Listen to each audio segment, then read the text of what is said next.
राष्ट्रीय नाट्य समारोह विवेचना रंगमंडल की प्रस्तुति। पहला दिन, पहला नाटक रानी नागफनी की कहानी। राजकुमार अस्तभान और राजकुमारी नागफनी पड़ोसी राज्यों के राजाओं के पुत्र और पुत्री थे। दोनों अपने अपने जीवन में विभिन्न कारणों से उदास थे। एक लगातार इम्तिहान में फेल हो रहा था और राजकुमारी प्यार के इम्तिहान में लगातार फेल हो रही थी।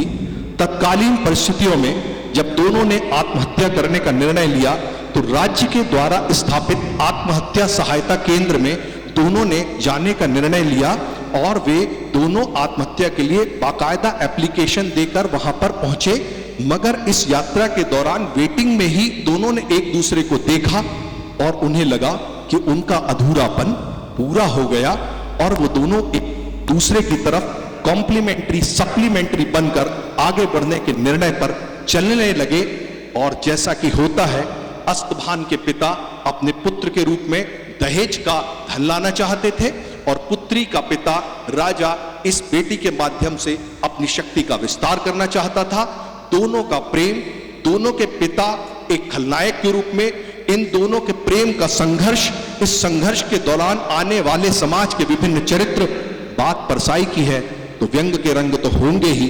इस अद्भुत प्रेम कहानी के बहाने तत्कालीन समाज की विसंगतियों को अपने चुटीले अंदाज में जिस तरीके से परसाई जी ने प्रस्तुत किया है, उसी की वानगी हम लोग देखेंगे।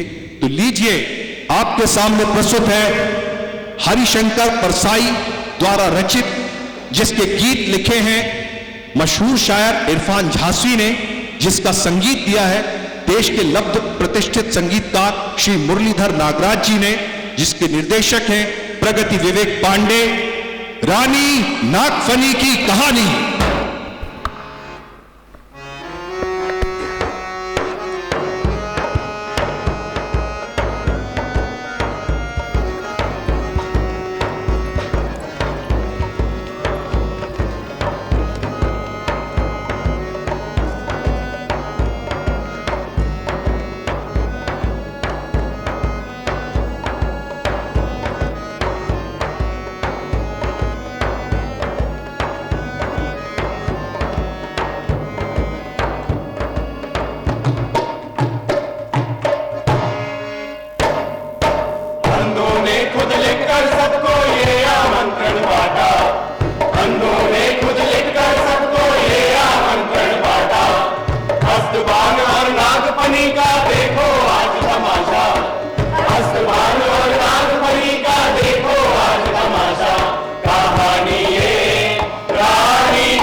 जिसे लोग अस्तभान के नाम से बुलाते थे। यूं तो अस्तभान ने 28वां वर्ष पार किया था और 29वें में लगा था, लेकिन चूंकि राजा ने स्कूल में उसकी आयु 4 वर्ष कम लिखवाई थी, इसलिए स्कूल के रजिस्टर से हिसाब से वो सिर्फ 24 साल का था। अस्तभान का एक दोस्त था, मुफतलाल। अस्तभान और मुफतलाल थे बड़े पुराने साथी। भैया जरा तिहाई तो लगाइए।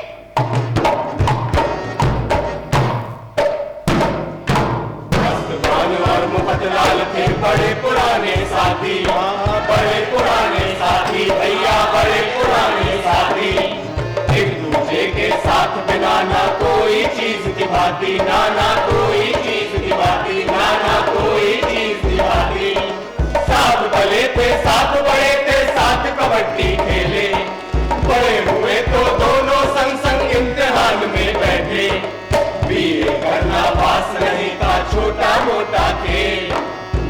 लाल जी पास हो गए, कुंवर जी हो गए फेल, भैया कुंवर जी हो गए फेल, हाँ कुंवर जी हो गए फेल।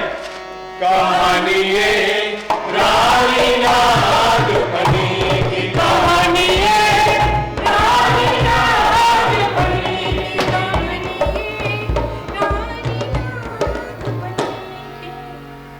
मित्र, तुम पास हो गए, मैं इस बार भी फेल हो गया। कुमार, मैं पास हो गया, इस ग्लानि से मैं मरा जा रहा हूं। आपके फेल होते हुए मेरा पास हो जाना, कुमार ये तो इतना बड़ा अपराध है कि इसके लिए तो मेरा गला भी काटा जा सकता है। कुमार, अब मैं अपना काला मुंह कहां छुपाऊंगा? कुमार, अगर हम दूसरी मंजिल पर ना होते, जमीन पर होते, तो मैं कहता, हे धरती मां, तू फट जा, मैं तुझ में समा जाता हूं। मित्र, दुखी मत हो, होनी पर किसी का वश नहीं। तुम्हारा वश चलता तो तुम हमें छोड़कर कभी पास ना होते। कभी नहीं। पर किसी अखबार में हमारा नाम नहीं छपा। ये अखबार वाले हमारे पीछे पड़े, ये मेरा नाम कभी नहीं छापेंगे।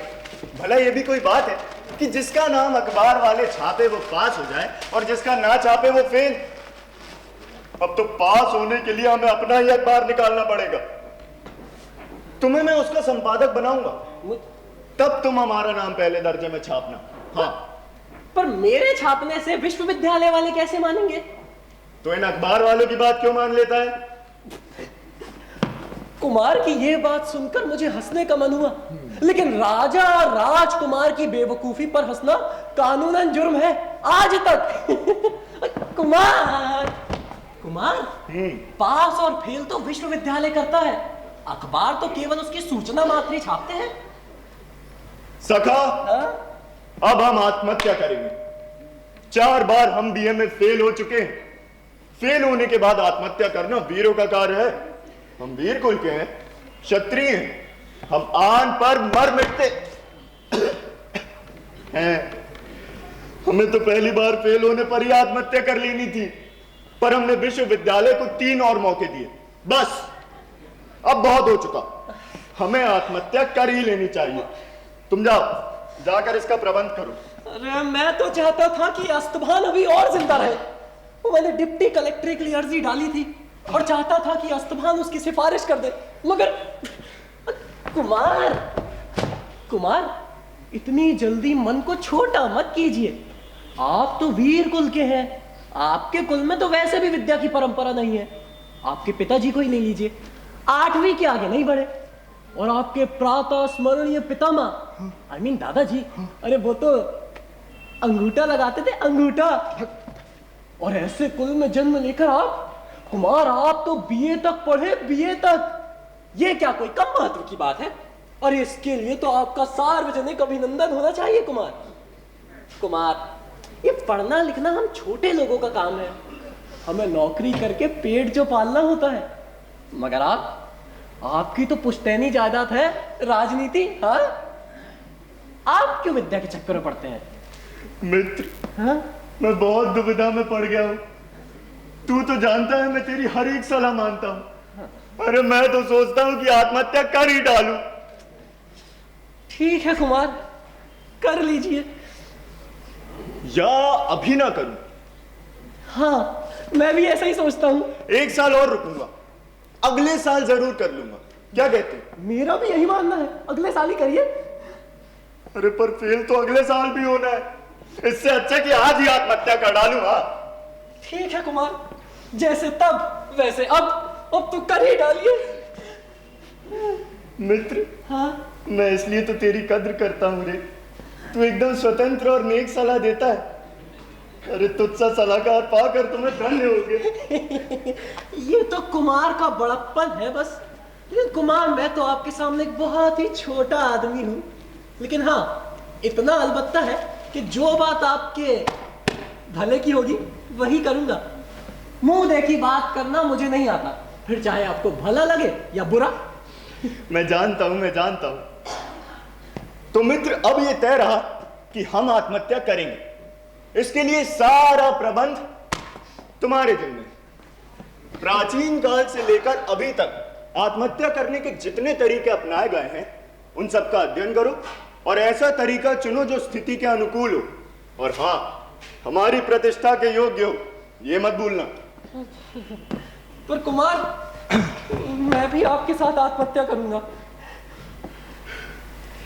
मित्र, मैं तेरे प्रेम को जानता हूं रे, पर तू आत्महत्या कैसे करेगा?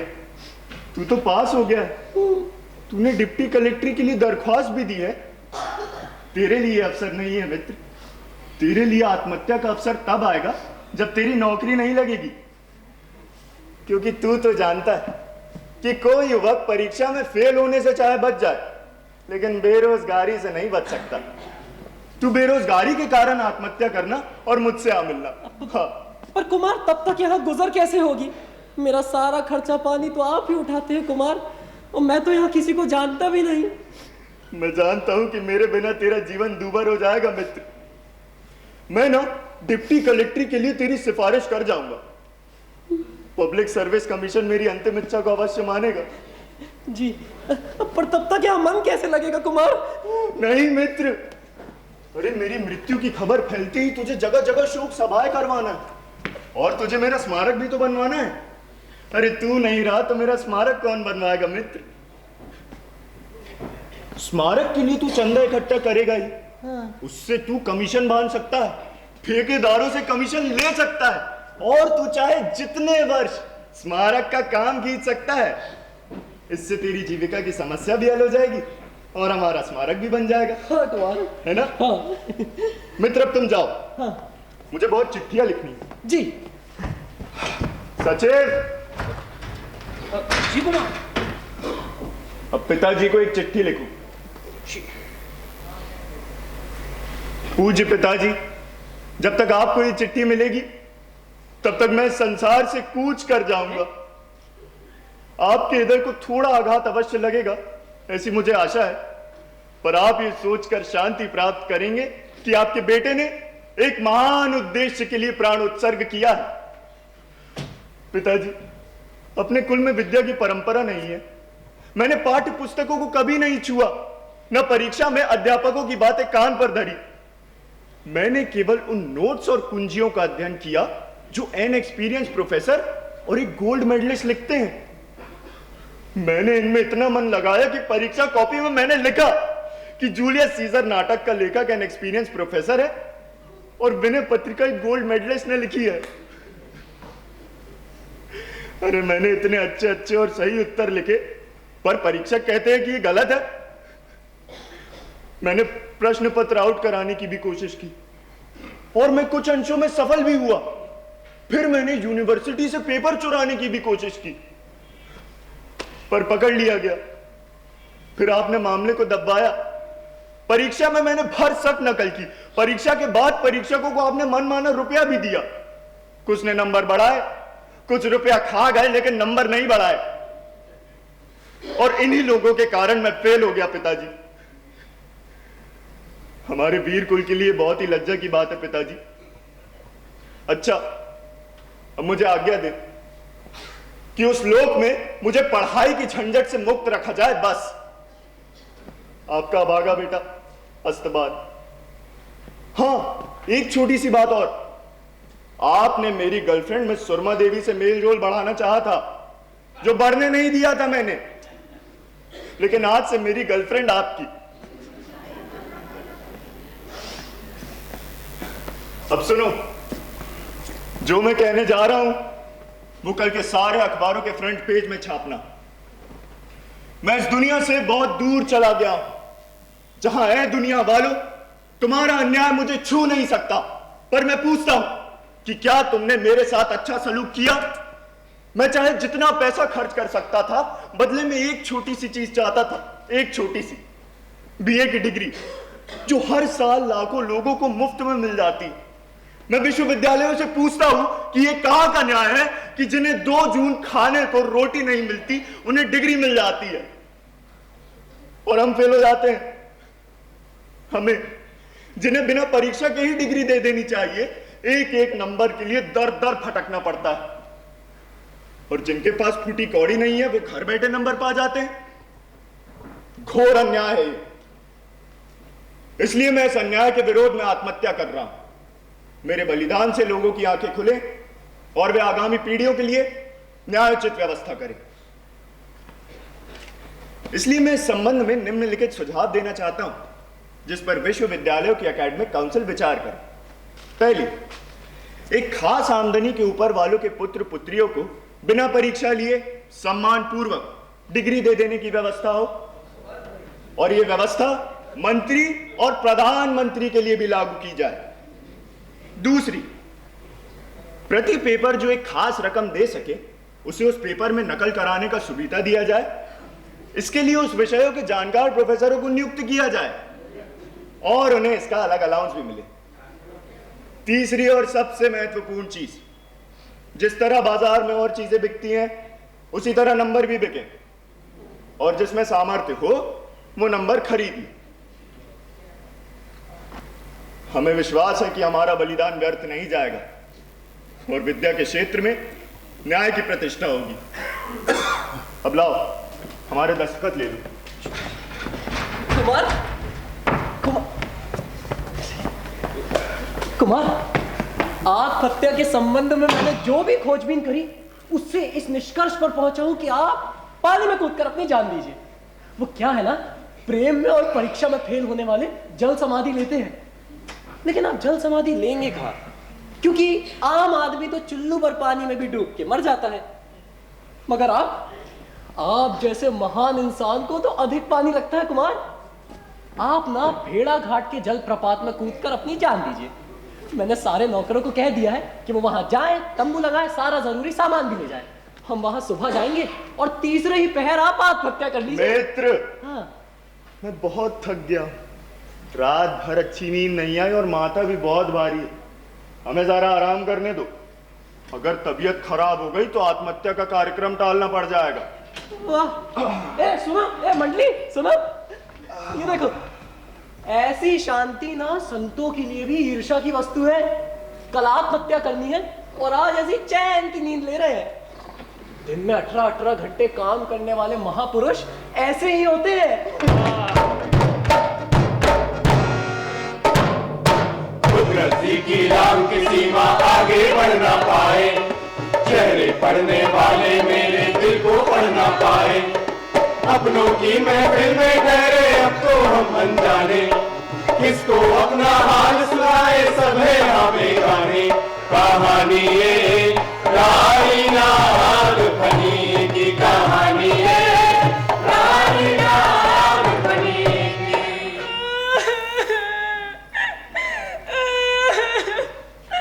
राजकुमारी, धीरज रखो। कैसे धीरज रखूं? तू ही बता सकी। आज पांचवी बार मेरा प्रेम टूटा है। कितनी चोटें मेरे दिल ने सही है। अब तो मैं प्रेम करते करते थक गई हूँ। ओहो राजकुमारी, प्रेम का पथ तो कांटों से भरा ही है। भला इससे क्या घबराना? हर घाव का मरहम होता है। एक प्रेम का घाव दूसरे प्रेम के मरहम से भर ही आता है। नहीं, मेरे घाव नहीं भर सकते। एक घाव सूखता नहीं कि दूसरा हो जाता है। मेरी किस्मत ही खराब है। मेरे देखते देखते कितनी लड़कियों ने प्रेम किया और उनका प्रेम सफल भी हुआ। उस भानुमति को ही देखो, ना अच्छी कपड़े हैं ना ठीक से मेकअप करती है, फिर भी उसके प्रेमी ने उससे विवाह कर लिया। कमीनी गई थी। हाँ? भानुमति और वो जूही, उसके प्रेम में अभी तक 2 आदमी आत्महत्या कर चुके हैं। हरामजादी। हाँ? अच्छा, जूही। और एक मैं अब आ गई हूँ जिसने 5 प्रेम किए, लेकिन एक भी ना विवाह करने को तैयार हुआ और ना ही आत्महत्या। सबने किसी और से शादी कर ली। मैंने ना अब सोच लिया है, अब मैं आत्महत्या करूंगी। राजकुमारी, इतनी उतावली ना करो। जैसे 5 वैसे 6। एक ट्रायल और करो। कल शाम को अपने नगर सेठ का लड़का उड़ाऊ मल तुमसे मिलने आने वाला है। तुम ना उससे प्रेम करो। उसके रंग ढंग से मालूम होता है कि वो घोचू या तो तुमसे शादी कर लेगा या आत्महत्या। नहीं, नए प्रेम के लिए मुझ में कोई उत्साह नहीं रहा। सखी, तू आत्महत्या के प्रकारों की खोजबीन करके ये बता कि किस प्रकार की आत्महत्या करना मेरे कुल की प्रतिष्ठा के अनुकूल होगा। सारा प्रबंध तुझे ही करना है। तब तक मैं अपने भूतपूर्व प्रेमियों को एक पत्र लिख दूं। ठीक है, मरो। कलावती, पत्र लिखो। जी राज। मेरे भूतपूर्व प्रेमियों, मैं तुम लोगों के कारण जान देने जा रही हूँ। यदि तुम लोगों में तनिक भी राजभक्ति होती तो तुम में से कोई एक प्राण देकर मुझे बचा सकता था। मगर तुम सब कायर हो। न जाने इस देश के युवकों को क्या हो गया है। अरे एक वो जमाना था जब एक राजकुमारी के लिए सैकड़ों युवक जान देने को तैयार होते थे, और अब मुझे एक बनने वाले का टोटा पड़ रहा है। अगर तुम में से कोई एक आत्महत्या कर लेता तो मैं अपना प्रेम सफल समझती। आत्महत्या नहीं कर सकते थे तो शादी कर लेते, मगर तुम लोगों से कुछ नहीं हुआ। खैर, मैं तो जा रही हूँ, पर बहन जी आपको यहाँ बैठी समस्त बहनों को सावधान करती हूँ कि जब तक कोई पुरुष आत्महत्या या विवाह करने का वादा ना करे, उनसे प्रेम ही ना करे।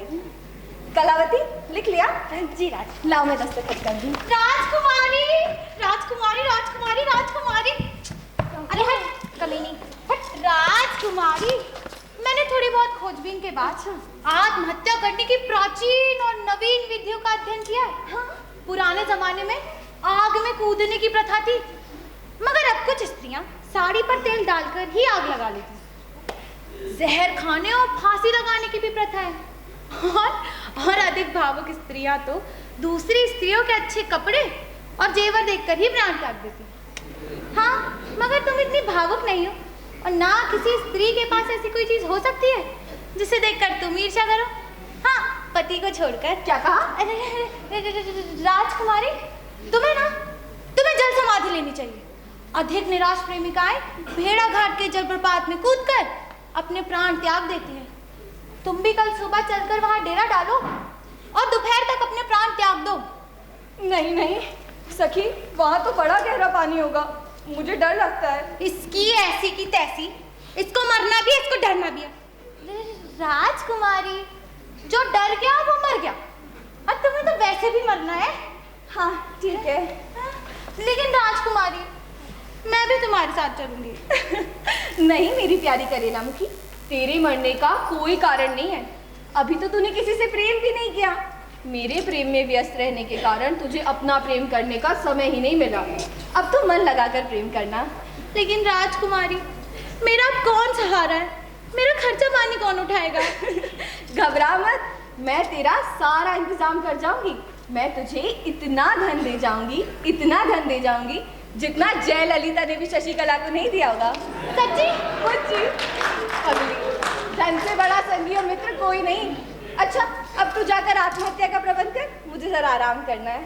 ठीक है राजकुमारी, मरने के अच्छे सपने देखना। हाँ। सपनों के झूले में पहले मुझको खूब रुलाया, अपने आप से रूठ गए और मुझ पे दोष लगाया। अपना जिसको समझा मैंने आज है वो बेगाने, मन की पीड़ा मन ही समझे या फिर राम ही जाने। कहानी ये रानी नागफनी की कहानी है, रानी नागफनी की कहानी। नर्मदा नदी के किनारे भेड़ाघाट नामक स्थान दो कारणों से बड़ा प्रसिद्ध। एक तो यह कि इसके पास एक बड़ा नगर जहां अक्सर पर्यटक और नेतागण वगैरह आते रहते हैं, तो उनकी नजरों से शहर की गंदगी और सड़कों के गड्ढे छुपाने के लिए उनको सीधे यहीं ले आया जाता है और शाम तक टहला वहला कर रात की गाड़ी से रवाना कर दिया जाता है। कितनी अजीब बात है ना कि प्रकृति का उबड़ खाबड़पन सुंदरता मानी जाती है और वहीं किसी बड़े आदमी का उबड़ खाबड़पन गलती है। दूसरा कारण यह है कि आत्महत्या के लिए बड़ा उपयुक्त स्थान, दूर दूर से आत्महत्या के इच्छुक यहाँ आते हैं। सरकार के आत्महत्या विभाग ने तो इसे 3 प्रकार की आत्महत्याओं के लिए निश्चित कर रखा: प्रेम में विफलता, परीक्षा में असफलता और बेकारी। इसके अलावा पति पत्नी की बेवफाई, बिन ब्याही मां बनना और बीमारी आदि के लिए दूसरे स्थान है। सरकार के आत्महत्या विभाग ने यहाँ एक दफ्तर भी खोला जहां एक आत्महत्या अधिकारी और उसके मातहत कई सारे कर्मचारी भी काम करते हैं। जैसे ही आत्महत्या का इच्छुक व्यक्ति दफ्तर में जाकर अपना नाम, पता, कारण वगैरह दर्ज कराता है, आत्महत्या अधिकारी उसे एक टिकट थमा देता है। टिकट में लिखा रहता है एक नंबर, और जैसे ही कुंड पर खड़ा आत्महत्या इंस्पेक्टर वो नंबर पुकारता है 305। हाँ व्यक्ति जाकर के कुंड में छलांग लगा देता है।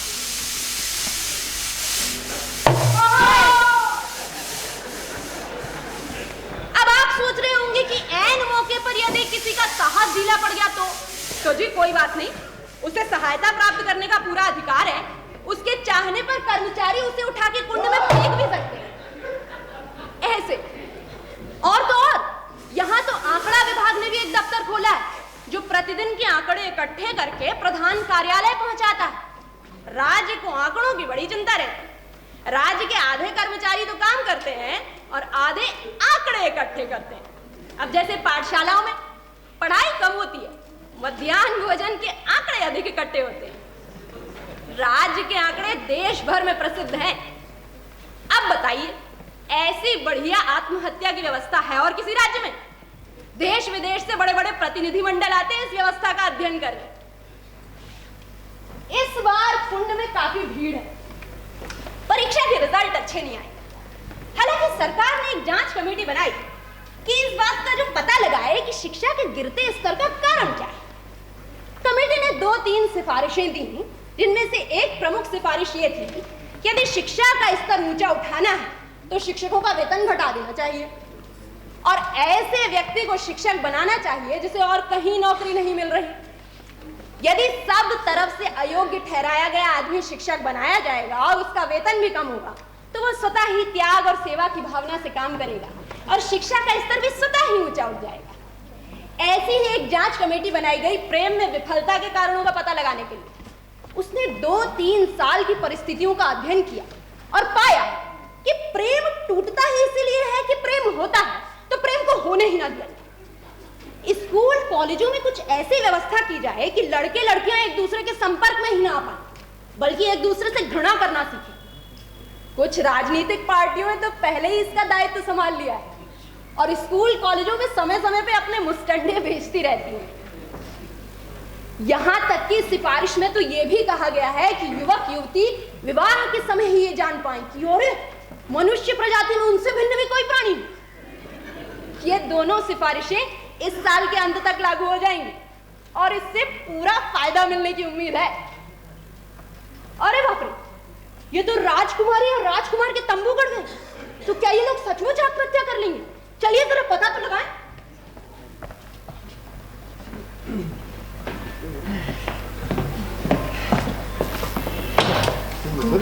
अरे कुमार, विद्याधमन।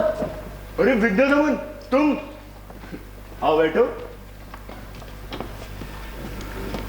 तुम किस विषय में फेल हो गए? इतिहास और अंग्रेजी में। इतिहास में कितने नंबर मिले? 100 में से 15 दिए। और अंग्रेजी में? 150 में से 11 दिए। कुमार, हाँ। आप पूछ रहे हैं कि कितने नंबर मिले और ये विद्याधमन कहता है कितने नंबर दिए। वो ये नहीं कहता कि उसे 15 नंबर मिले हैं, बल्कि बोलता है कि 15 नंबर दिए। मिलने को तो उसे पूरे नंबर मिलने चाहिए थे। बात विचारनीय है कुमार। जब विद्यार्थियों को कम नंबर मिलते हैं तो वो मिले की जगह दिए का प्रयोग करते हैं। मिले की जगह दिए का प्रयोग करते हैं। हाँ कुमार। 312 मेरा नंबर आ गया कुमार। बेस्ट ऑफ लक मित्र। शुक्रिया। आराम से कूदना। धन्यवाद। अरे ज्ञान रिपू, तुम भी आओ बैठो। अब तुम किस विषय में फेल हो गए? अंतिम पेपर में।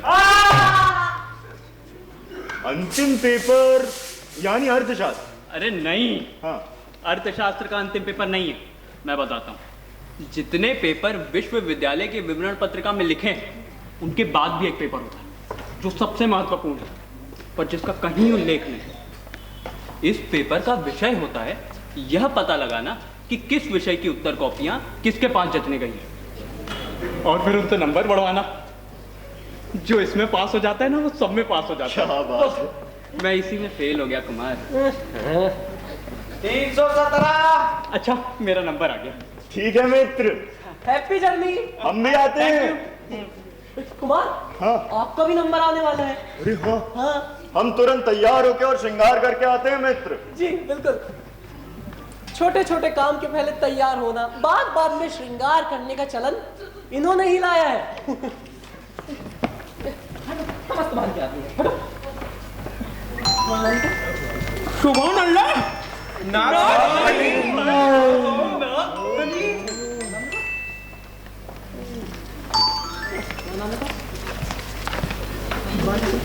खुद मरने आए और मुझ पर मर रहे हैं। यही अगर प्यार में मरने बोलो तो इनकी नानी मर जाए। मित्र,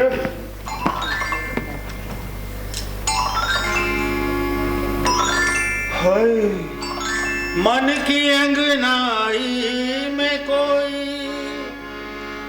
बीज प्यार के बो गया। हाँ, मन की अंगनाई में कोई बीज प्यार के बो गया। मैं इश्कन इश्कन हो गया, मैं इश्कन इश्कन हो गया, इश्कन इश्कन हो गया, मैं इश्कन इश्कन हो गया। नजर नजर से मिली तो छलके प्रेम भरे पैमाने, एक नजर में नागफनी के हो गए हम दीवाने। मन के द्वार की हौले हौले से फिर साकल खड़की, अनायास ही खुल गई भैया फिर संतोष की खिड़की, भैया फिर संतोष की खिड़की। मैं इश्कन इश्कन हो गया, मैं इश्कन इश्कन हो गया, इश्कन इश्कन हो गया, मैं इश्कन इश्कन हो गया, इश्कन इश्कन हो गया, मैं इश्कन इश्कन हो गया। मुफद्दलाल, जी कुमार, वो कौन है? वो? अरे वो तो राजा राखड़ सिंह की पुत्री राजकुमारी नागफनी देवी है। नागफनी देवी? हाँ? मित्र, हाँ? ये वही नागफनी है ना, जिसके रूप और गुणों की प्रशंसा मैं सुनता आया हूँ। जी। और मित्र, ये रूपवती किस परीक्षा में फेल हो गई? हर कोई यहाँ आपकी तरह फेल होके नहीं आता। अरे वो तो प्रेम में विफल हुई है, प्रेम में। प्रेम में? हाँ? हाय, एक और गया। यहाँ भी। सुन रही, क्या है? वे कौन है? कौन? वो सिंगल हड्डी वाला बोल। राजा भयभीत सिंह का लौंडा अस्तभान सिंह है, गवार कहीं का। गवार मत कहो ना। ये क्यों ना कहूँ? परीक्षा में 5वीं बार फेल होकर आत्महत्या करने आए हैं जनाब। आहा, सखी मेरा जीवन पर आ गया है। राजकुमारी, तुम्हारा जी ना हुआ मेरे जी का जंजाल हो गया। जब देखो तब किसी पे आ जाता है। तू मेरा संदेशा उनके पास पहुंचा प्लीज। कुमार, हाँ, मैं समझ गया। क्या? मन से मन का मेल हो गया। हाँ मित्र, मैं जाता हूँ और अभी मिलने का जुगाड़ बैठाता हूँ। ठीक है जी। जा। ए सुंदरी, सुनो। क्या है बे? सुंदरी किसको बोला? आपको। अच्छा सुनो, अपनी राजकुमारी से कह दो कि हमारे राजकुमार पर इस तरह मोहनी ना डालें। अरे वो यहाँ आत्महत्या करने आए हैं, इससे उनका मन बदलने लगा है। अब वे लीडर अपने कुमार से कह दो कि भले घर की औरतों को कोई ऐसे घूरता है। हमारी राजकुमारी का भी मन ढीला पड़ने लगा है? है? ठिठोलियां छोड़ो और आगे की सोचो। क्या? ऐसी जोड़ी ना चिराग लेकर ढूंढने पर भी नहीं मिलेगी। यदि इन दोनों की अलग अलग शादी हुई तो 2 घर बिगड़ जाएंगे, और यदि इनकी साथ में शादी हुई तो तुम्हारा और मेरा आमदनी का सिलसिला भी तो चलता रहेगा, है कि नहीं? हाँ। तो तुम जाओ राजकुमारी से बात करो, मैं जाके राजकुमार को लाता हूँ। तू तो बड़ा हरामी निकला। अरे अरे कुमार, अब देखिए, मरना तो है ही। इस साल मरे या आगामी साल, आप ना अगले साल मार्च में फिर परीक्षा देने बैठ जाना। मगर इस अवधि में कुमार, इस अवधि में तो आप रानी नागफनी से प्रेम कर लीजिए। संभव है कि वो आपसे प्रेम कर ले। चलिए आना, आज जाना, आज मिलने की आई है बेला। आना, आज जाना, तेरे बिन ये जिया ना लगे ना। राजकुमारी की जय हो। मैं कुंवर अस्तफान, आपका सेवक, आपके रूप और गुणों पर मोहित होकर चला आया हूँ राजकुमारी। कुमार का स्वागत है। कुमार, आप तो वीर हैं, क्षत्रिय भी हैं, फिर भी 4 बार फेल होने पर लज्जित नहीं होना चाहिए। अच्छा, पर आप भी तो 5वें प्रेम में विफल होने से आत्महत्या करने लगी। आप जैसी महान रानी को तो 1000 प्रेम टूटने पर भी ग्लानि का अनुभव नहीं होना चाहिए। हाँ, ये मेरी कमजोरी है, पर जब से आपको देखा तब से मेरा मन बदल गया है। भगवान ने मेरी जोड़ी जिससे मिलाना चाही वो मिल गया। सच्ची? मुच्ची, नागफनी, अस्तमान। ओ मेरी नागफनी, ओ प्यारी नागफनी, ओ मेरी प्रेम की नैया बीच भंवर में गुड़गुड़ को देखा तो झटपट पार लगा दे, टिडिंग टिडिंग पार लगा दे, टिडिंग टिडिंग पार लगा दे, टिडिंग टिडिंग पार लगा दे, टिडिंग टिडिंग। और कनियो, अरे आ जा। अरे प्रेमियों की मूरत, अपने अपने महल लौटो और अपने अपने बाप। मेरा मतलब अपने अपने पिताजी से शादी की बात कहो। ए, लेके जा इसको। नागफनी, ना जाओ सैया छुड़ा के मैया, कसम तुम्हारी मैं रो पड़ूंगी, रो पड़ूंगी। सुन रही, मैंने इतना प्रेम किसी से नहीं किया। चल झूठी, ये बात मैं 6वीं बार सुन रही हूँ। मगर राजकुमारी, इस बार ऐसा करो कि इस ढांचे से शादी हो ही जाए। सो तो है।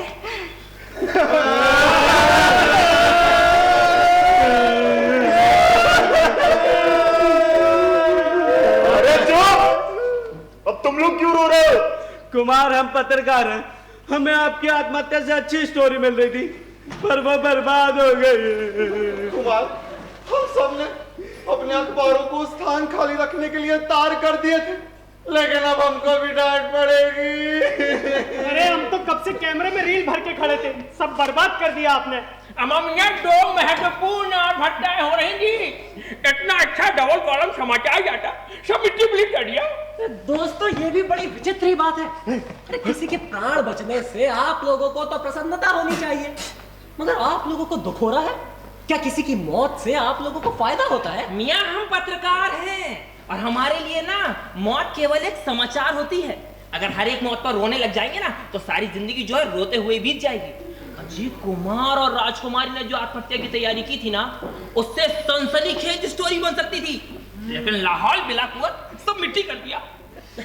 मित्रों, हमें आप लोगों से सहानुभूति है, और राजकुमारी और राजकुमार को आत्महत्या ना करने को कोई कम दुख तो है नहीं, मगर क्या करें, विधाता की यही मर्जी थी। लेकिन ये जो आत्महत्या टल गई है, इससे भी आप एक सनसनीखेज खबर स्टोरी बना सकते हैं। वो कैसे? देखिए, आप लोग कोई चमत्कारी स्टोरी बना दीजिए, जैसे कि जो ही राजकुमार और राजकुमारी पानी में कूदे वहां पर 2 बड़े कमल के फूल खिलाए। और वैसे भी आजकल जहां देखो कमल ही तो खिल रहे हैं, है कि नहीं? कमल ही खिल रहे हैं।